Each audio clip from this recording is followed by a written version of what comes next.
Maelekezo yangu mengine,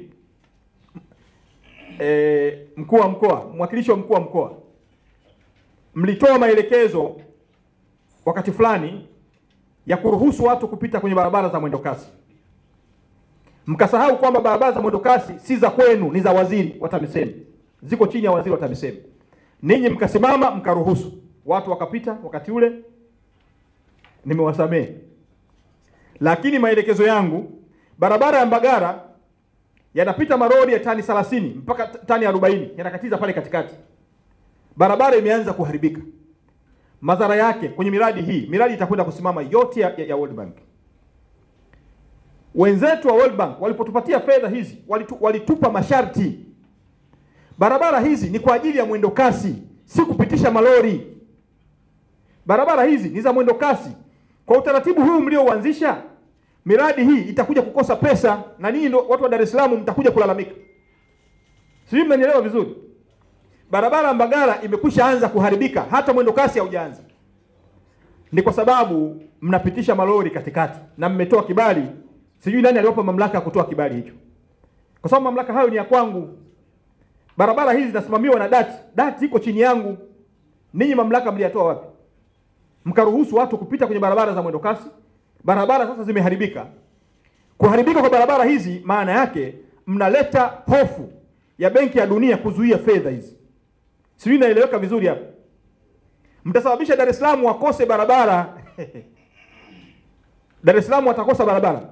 Hii mipango ambayo tunaifanya leo, maana yake wenzetu watakwenda kuzuia. Nilipokuwa utalii, Wizara ya Utalii, tulikuwa na miradi kama hii ya Benki ya Dunia, ya ujenzi wa viwanja na mambo mengine. Nikatokea changamoto ndogo sana. Benki ya Dunia wakafuta fedha zote na wakakataa kuendeleza miradi ambayo ilikuwa inatekelezwa na wao wenyewe Benki ya Dunia. Hasa changamoto hiyo isije katokea Dar es Salaam. Ninawasihi sana, tunataka tuwai majumbani, tutenge muda mzuri wa kutoka ofisini kwenda kurudi wapi? Majumbani. Maelekezo yangu, mwambie mkuu wa mkoa, hatuwezi kuruhusu malori kupita katikati ya barabara za mwendo kasi. Haiwezekani.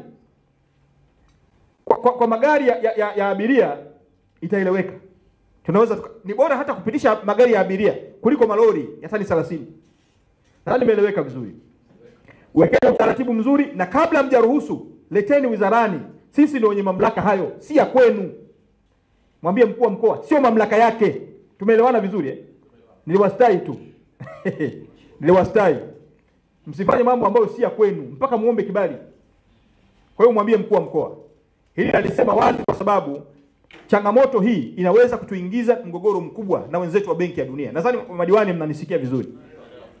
Ninaomba muwaeleweshe wananchi kwenye maeneo yetu. Anayetaka kuwahi majumbani atoke muda unaostahili ili aweze kuwahi nyumbani. Kwa sababu vinginevyo utatuletea shida kubwa. Miradi hii trilioni 1.1 ni fedha nyingi. Ni fedha nyingi sana. Zikizuiwa hizi fedha, Dar es Salaam watakosa barabara kabisa. Nadhani nimeeleweka vizuri.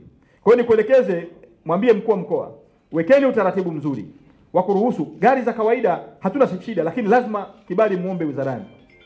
Malori kuanzia sasa nisisikie malori yamekatiza katikati ya barabara. Hasa ya tani kwanza hizo matani makubwa haya. Kwa sababu tatizo lake litakuwa ni kubwa, na changamoto hii itatuletea shida kubwa, mgogoro baina yetu na wenzetu wa Benki ya Dunia. Niwaombe viongozi wenzangu, nendeni mkasimamie wakandarasi hawa. Hatuna shida ya fedha. Mwakilishi wa mkuu wa mkoa, hatuna changamoto ya fedha. Maana yake ni kwamba aliyepewa mkataba leo akimbizane na taratibu. Kama ni taratibu za kuomba fedha wizarani, tuweze kutoa fedha hizo zije haraka ili michakato ya ujenzi ianze mara moja, na waheshimiwa madiwani hawa wakatambe katika kata zao ili waweze kurejea na wananchi waweze kuelewa vizuri. Waheshimiwa wabunge hao wamepigania sana miradi hii wakiongozwa na Mheshimiwa Naibu Spika, waweze kuona, na wananchi lazima wajue kwamba wabunge wamefanya kazi kubwa sana ya kuwatetea katika maeneo yetu. Nichukue fursa hii kuwapongeza sana viongozi wa Chama cha Mapinduzi.